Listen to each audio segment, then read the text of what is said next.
हरि ओम। आत्मी सज्जनों, सप्रेम जय श्री हरि।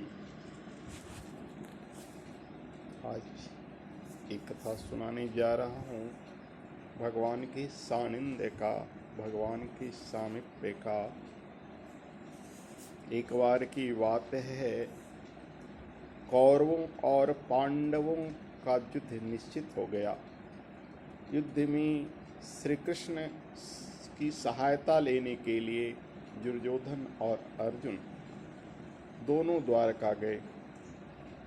उस समय श्री कृष्ण सोए हुए थे। दुर्योधन पहले पहुंचा। उसे श्री कृष्ण के चरणों में जाकर बैठना चाहिए, किंतु वह तो मूर्ख था और अभिमानी। उसने विचार किया कि मैं तो बहुत बड़ा इज्जतदार राजा हूँ, भला उनके चरणों में क्यों बैठूं।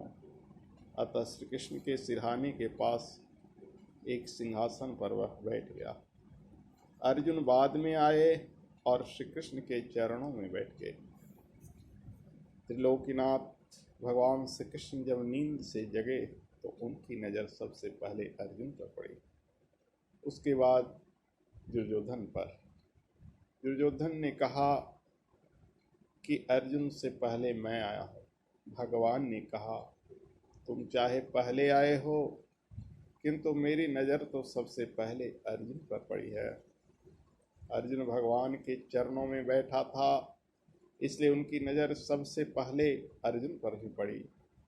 दुर्योधन मूर्ख था तो भगवान क्या करें। फिर भी श्री कृष्ण ने कहा तुम दोनों आए हो, अतः मैं दोनों की सहायता करूंगा। एक ओर सभा में अपमान करने वाला दुर्योधन आया तो दूसरी ओर श्री कृष्ण के साथ अतिशय प्रेम करने वाला अर्जुन भी आया है। किंतु श्री कृष्ण तो अंतर्यामी हैं, योगेश्वर हैं। अपने द्वार पर आने वाले सभी को वे प्रेम से देखते हैं। श्री कृष्ण महान गृहस्थ हैं और महान सन्यासी भी हैं। सन्यासी का यह अर्थ नहीं है कि उन्होंने भगवे कपड़े पहन लिए, किंतु श्री कृष्ण सभी को प्रेम से एक ही नज़र से देखते हैं।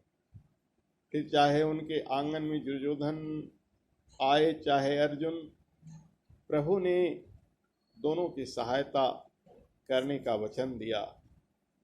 एक पक्ष में मेरी नारायणी सेना रहेगी और दूसरी ओर अस्त्र शस्त्र रहित मैं अकेला रहूंगा, यानी बिना हथियार के मैं रहूंगा। दुर्योधन ने विचार किया कि कोई लड़ने वाला नहीं है और मुझे जरूरत है लड़ने वालों की। उसने सेना मांगी। दुर्योधन को मांगना तो नहीं आया। भगवान ने अर्जुन से कहा देख, मैं लड़ूंगा नहीं। किंतु अर्जुन ने कहा महाराज, आप मेरे साथ तो रहोगे ना, मैं आपको लड़ने की तकलीफ नहीं दूंगा। मुझे सिर्फ आप चाहिए प्रभु, और कुछ नहीं। आप केवल साथ रहना। आप साथ रहेंगे तो बस भगवान आपका प्रेम से ही मुझे शक्ति मिलेगी। लड़ूंगा मैं, पर आप साथ तो रहना।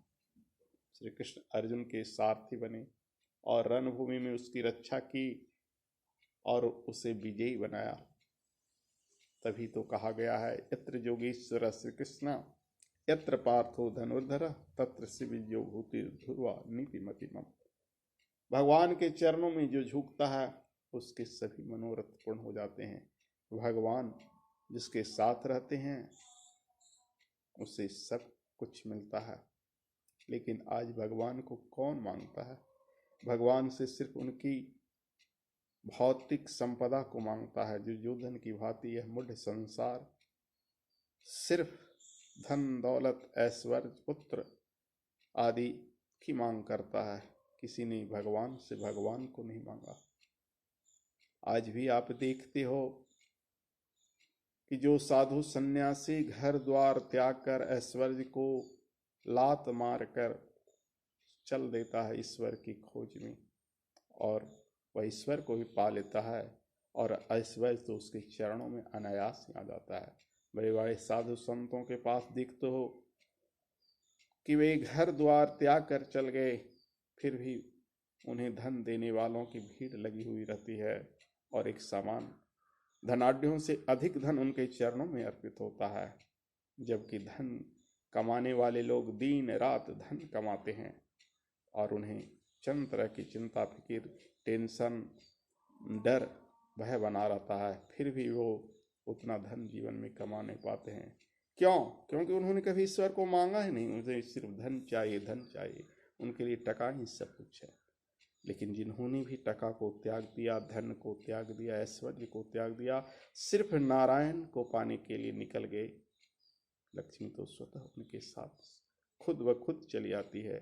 तो बोलिए जय श्री नारायण, जय श्री हरि, हरि ओम। आज की आनंद इतना ही।